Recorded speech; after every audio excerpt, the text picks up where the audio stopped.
Hey guys, it is I, Becca Lori Hector, here with another Being Becca Live. So welcome, you guys. My camera's a little off. I'm sorry about that. There we go. So hey, happy Tuesday, everybody. It is I am here with a big cat fluff. I don't know why I don't notice these things until I put the camera on. It's so weird. Anyway, so here we are on Being Becca Live, which is when we really discuss sort of what it's like to be an adult autistic alive right now and what those challenges are and how we're kind of wading through it.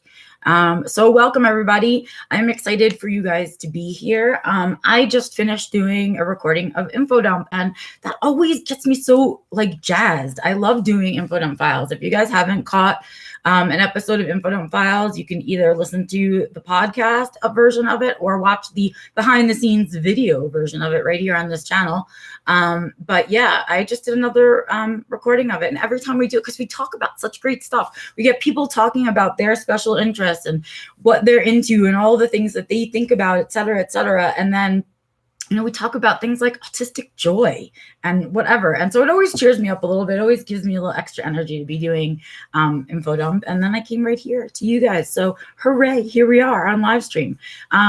We are going to be returning today to the topic of toxic people.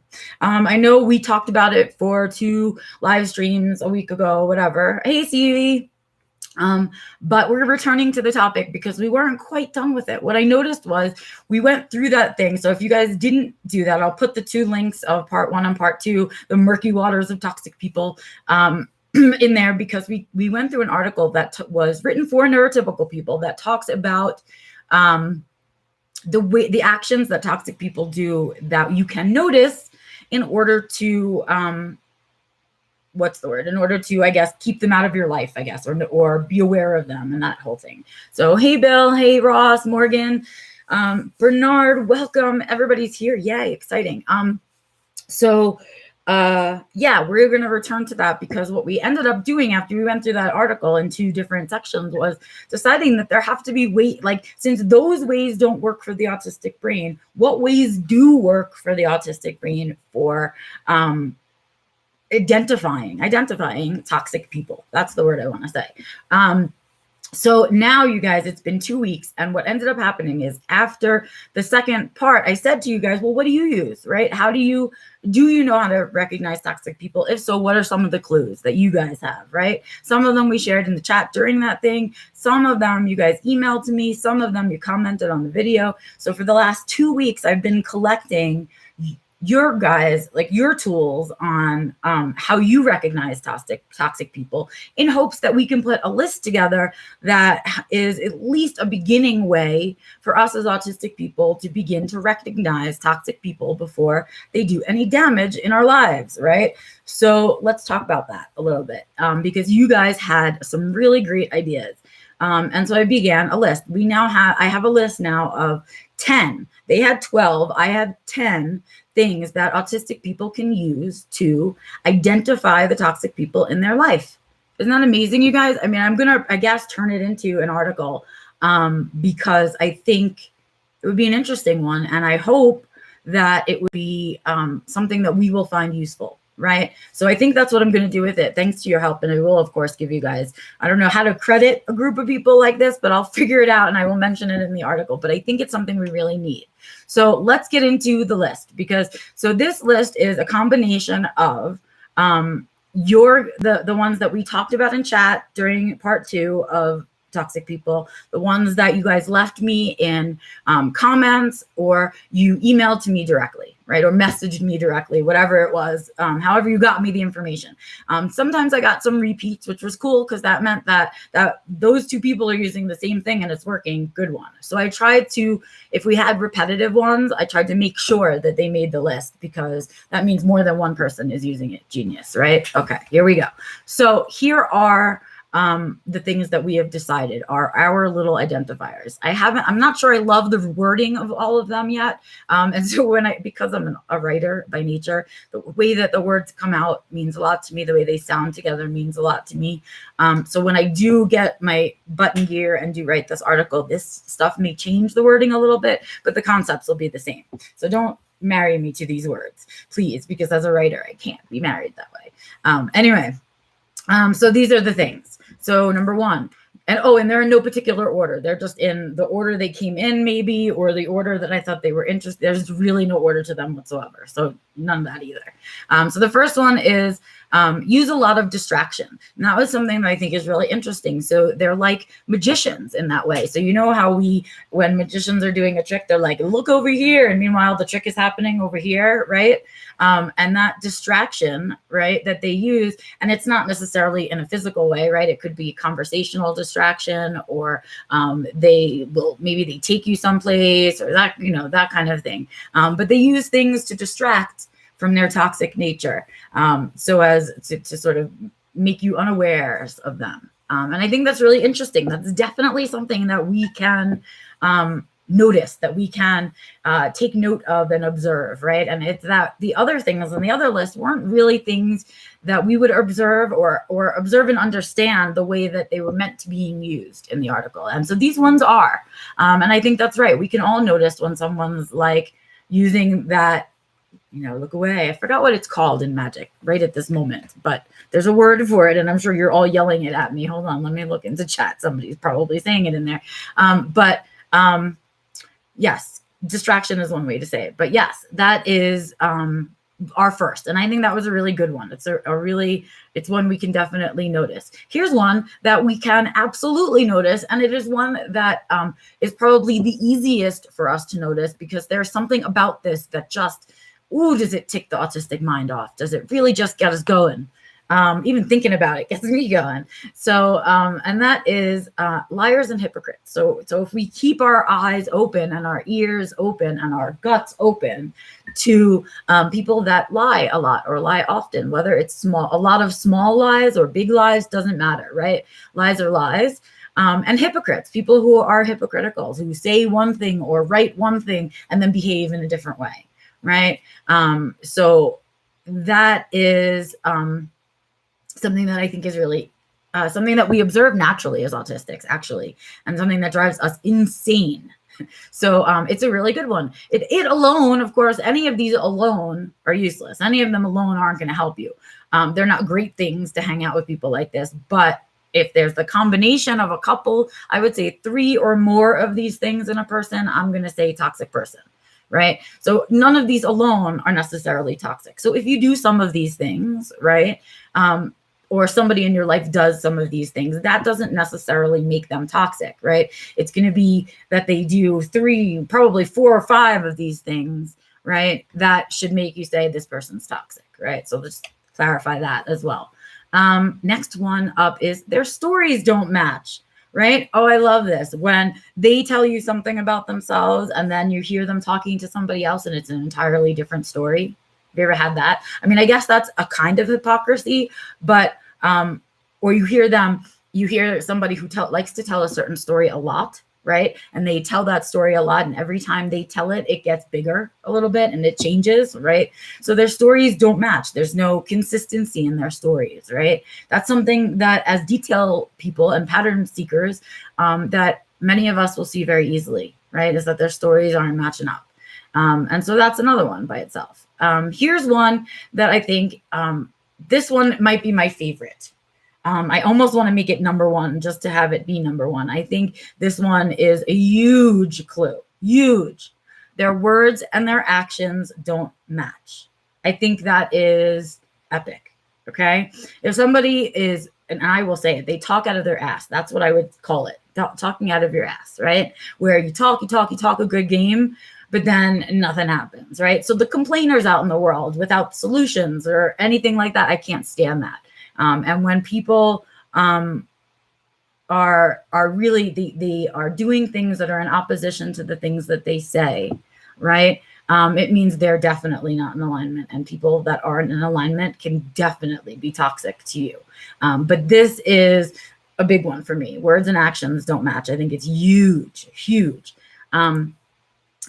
Redirection. Thank you, Michelle. I knew somebody would put it in there. Yes, they use redirection, sleight of hand, right? Magicians, that's the word I'm looking for. Thank you.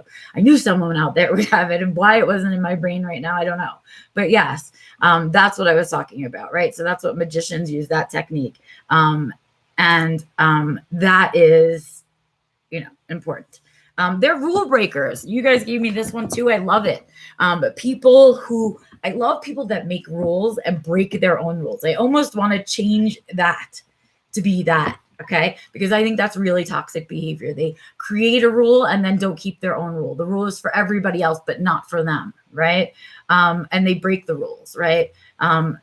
So in both ways, rule breakers, right? So they either break their own rules or they break other people's rules with like no amount of respect, right? That's the thing about a rule breaker. A lot of the times rules are in place to keep you safe or just to keep something running safely or in an organized fashion. And people that break the rule upset the whole system, right? And they do a whole thing because they're very self-centered and they're very, they're about, you know, their success and their success only without any concern for other people. And I think that's a habit of rule breakers that rule breakers do. And so I think that's a great way to start thinking about it as a clue. And again, a lot of these things are common behaviors. So alone, they mean nothing. Alone, you know, somebody who's a hypocrite, maybe they're just, you know, they have a bad habit or they're not in alignment with themselves or any of that. But I would think a compilation, again, of probably 4 or more of these things, at least 3, right, would give you a big clue that this person is working with toxic hadnits, and the toxic habits make a toxic person, right? So that's that. Next one, overly nice. I loved this one. I hadn't put it into words when we were talking about it, but I absolutely do this in my life. It absolutely is a gut thing for me when someone is too nice to me. And I don't know how much of that is because I was raised in New York, and in New York, when people are nice to you in that way, you're like, what do you want?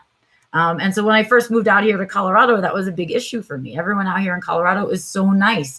And that doesn't make them a toxic person.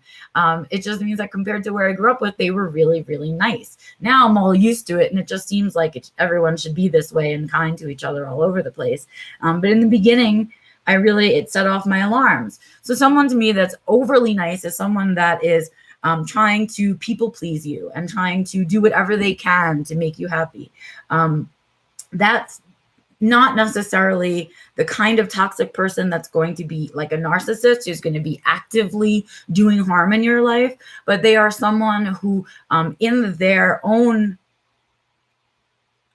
broken way, and I don't know what else to do, in their own, you know, like, they're having their own trauma, and their way of dealing with their trauma is to be a people pleaser and be overly nice. The problem is that's not a healthy way to be, because when you are doing people pleasing, a lot of people don't realize it, but it really is in its own way a form of manipulation, right? When we're trying to just please people into liking us, we're trying to really manipulate them into liking us. Right. And a lot of people do that as a response to trauma and things like that. But when we see people who are doing it, whether they're doing it in a outwardly manipulative way, they're trying to be so nice to us that we'll do whatever they want, or they're doing it because they're people pleasing and they're in their own trauma, that also lets you know that that person hasn't really healed their trauma or worked on their trauma. And that alone, someone who is not acknowledging their trauma can be toxic to your life. Right? Even though they're not doing it in that really aggressive way, it's a really passive way, passive toxicity, but it still can be toxic to you. So something to really think about. Not good with animals. I think this one is great. And I'm going to say not good with animals isn't sufficient to me. Like, some people just aren't animal inclined. Maybe they didn't grow up with animals in their house, so they don't know how to behave around animals. That's one thing. When we say not good with animals, I mean like they don't like animals, as in they don't want animals around, or they see them as objects, right? And not as other things. And that, I think, as an animal person, is definitely a clue to me. And obviously to some of you, because you sent it to me, that people are toxic in their own way. Whatever it is, there's something about them, right? And that doesn't mean that they're full-blown narcissists. It just means that there's something in the way that they behave that can be toxic to your life, right? Not good with animals, yes. I mean, I don't know how to be with someone who's not good with animals, who can't even from afar appreciate an animal as a living thing. So I think that's a great clue, and something that we also, I think, because autistics have this tendency to have very early and deep relationships with animals, it gives us a clue as to the way that a person is going to be with us, you know, when their guard is down, when all of their masking is down, right? And they are just in their animal nature, something about it. Yeah. Let's see. Controlling behaviors. I'm just catching up in chat for a second before I keep going. So also, can I look at the time too? Let's see. People pleasers as a, yes, not all people pleasers. Right. Correct, Michelle. Not all people pleasers are toxic people. Sometimes they're just trained to be people pleasers as a survival tactics because they have been so abused growing up. Correct. And so that's why I'm saying none of these things by themselves, right?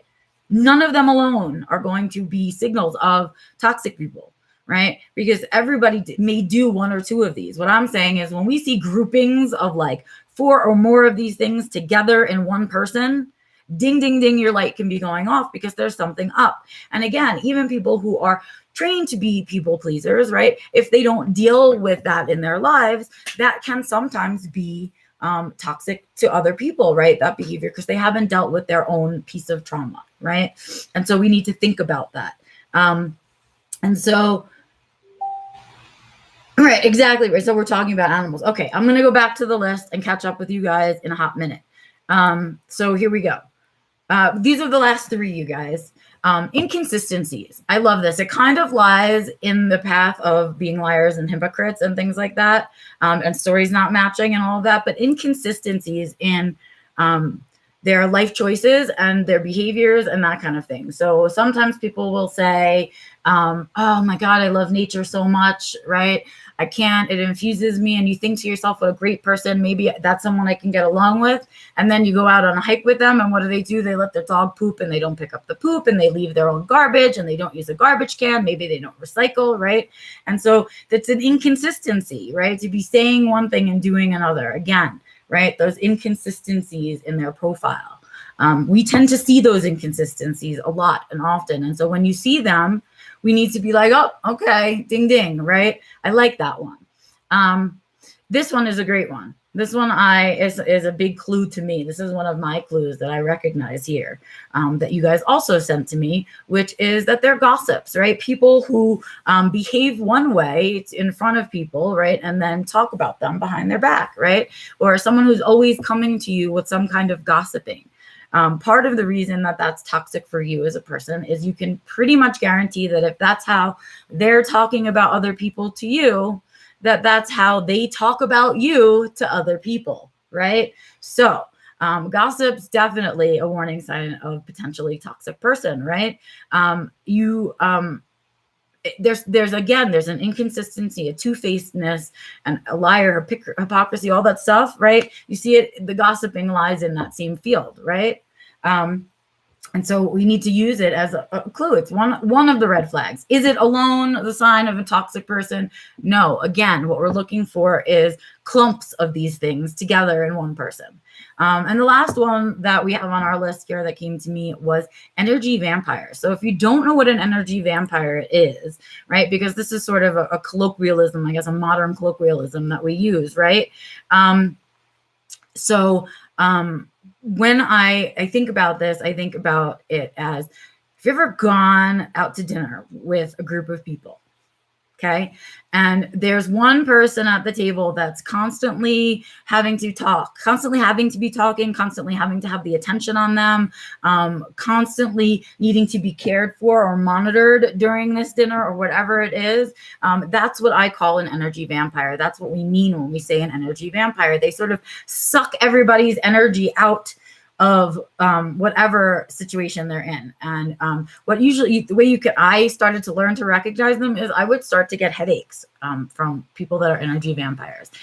It takes so much concentration for me to deal with them. And they're draining my energy so much that it's like it creates that feeling of needing to be recharged, and it gives me a physical headache to be around people that are energy vampires, right? And so they can do it in nonverbal ways, they can do it in verbal ways, but what you'll notice is that when that type of person gets up from the table, the whole table feels relieved. Like the whole table goes, oh, thank God they left. Oh my God, right? Because it's just exhausting. Okay, so Joe says she gets sleepy around energy vampires, right? They make you so tired. They just drain your energy. And so the thing is about an energy vampire is A, they don't usually realize that they're doing it, and B, it usually means that they are participating in some kind of I don't know, some kind of game. It's almost like there's a game, or that they always need the attention. And that to me is the sign of somebody who could potentially be toxic in your life. Again, it's someone who hasn't figured out a healthy way to deal and function with whatever their insecurity, their hurt, their trauma may be. And as a result, it's affecting everyone else around them. And to me, that's toxic. That can be really toxic to me, to be very close with someone who's an energy vampire. And so again, energy vampire alone, not a thing, right? When we see energy vampire with 3 or 4 of the other things on the list, definitely something to consider, as that person is toxic. The other thing about this thing on the list is this list of things rather, is that what you'll notice is that a lot of these things make people difficult for us to socialize with by themselves, right? So we may notice that we don't want to be around somebody in a certain way, and that may be because they have shown us 1 or maybe 2 of the things on this list, and we haven't yet seen all the other stuff. And just because someone has only displays 2 or 3 things on the list and not 4 or 5, doesn't mean that they're not somebody we may not want to have in our life, or at least definitely not in our bubble, right? We want some space from people who sort of behave in any of these ways. We want to make sure that if we see only 1 or 2 of them, that we don't necessarily cut them out of our life, but we definitely need to create some space with those people because they're displaying unhealthy behaviors that aren't in alignment with the life that we want to be living. Yes? Yes. So that is the list. So I love this list. I think we did a good job, you guys.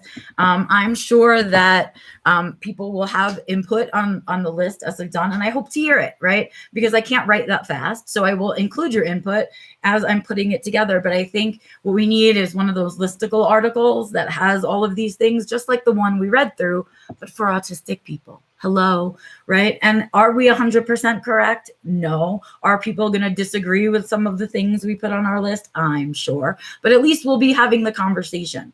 And at least having that conversation and inspiring other people to write a corrected list gets the conversation happening, instead of us wading through and constantly falling victim to toxic people.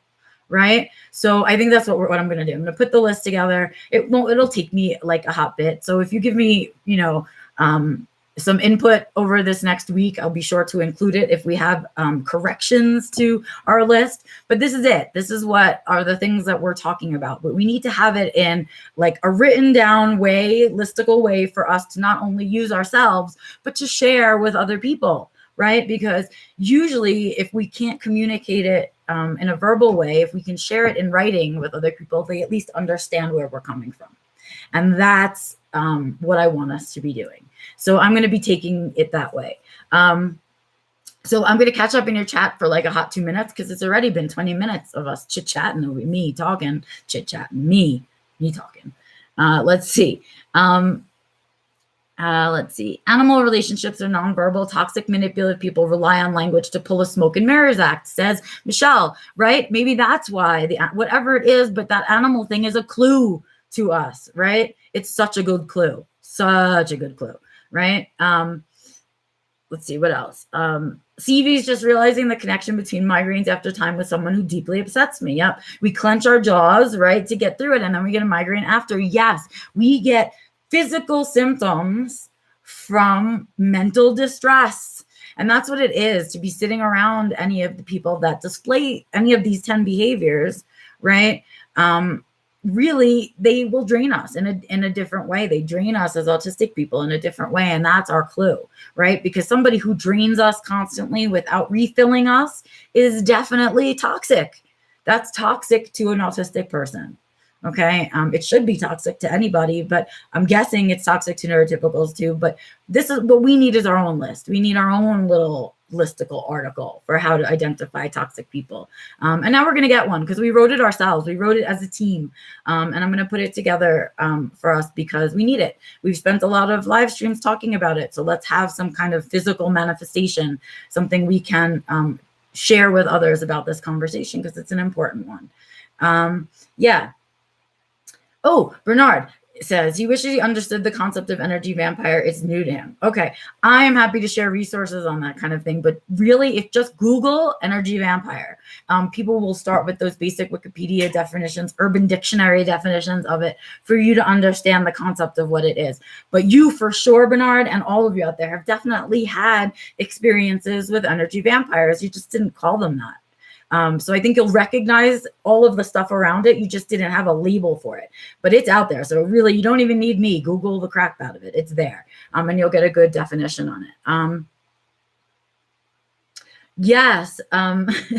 Stevie says it's like an OT or interoception diet for sensing unhealthy people for us. Yes.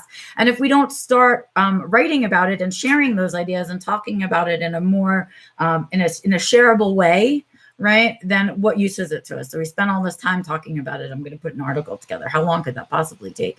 I will do that. And I will see if I can get it published somewhere. But that's what we're going to do, because this was a great conversation that we had. We first took apart that article that was clearly written for a neurotypical brain, right, about toxic people. And then we figured out kind of how to identify toxic people in our lives. The other piece of this conversation we haven't had yet is, what is toxic to autistic people? Is it different than what's toxic to neurotypical people, right? Do we find different behaviors toxic? And is it toxic to us and maybe just our neurotype?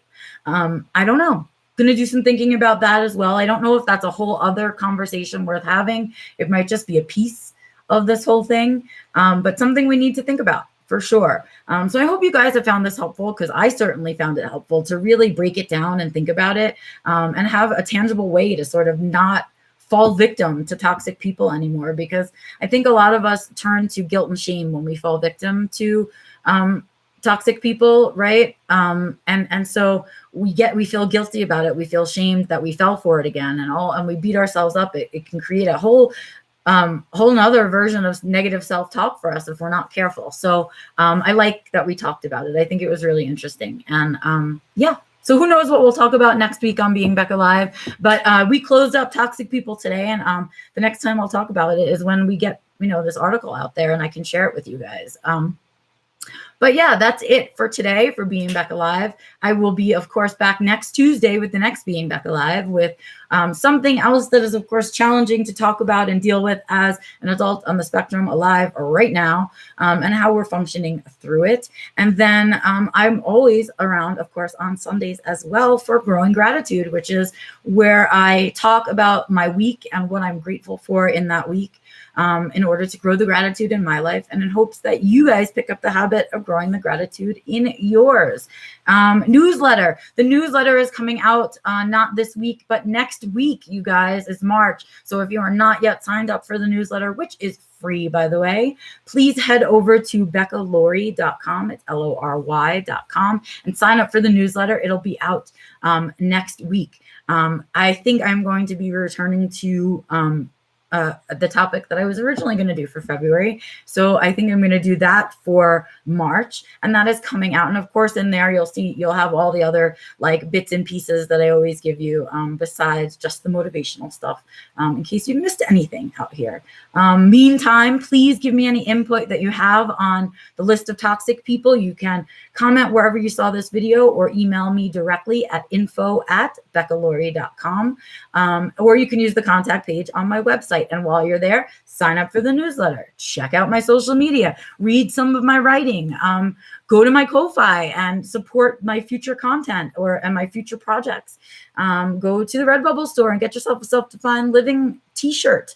Any of those things can be done. And of course, more than anything else, I appreciate your thumbs up and your thumbs down to let me know if I'm doing good content that you want to be seeing, or if I need to change things up. And I also, more than anything, appreciate your shares. And that stuff costs you nothing. So feel free to do that for me as well. I love hearing from you guys, and I love your input. I will be back on Tuesday with the next Being Becca Live. And until then, I will see you guys out and about on the interwebs as always. Have a good one, you guys. Bye.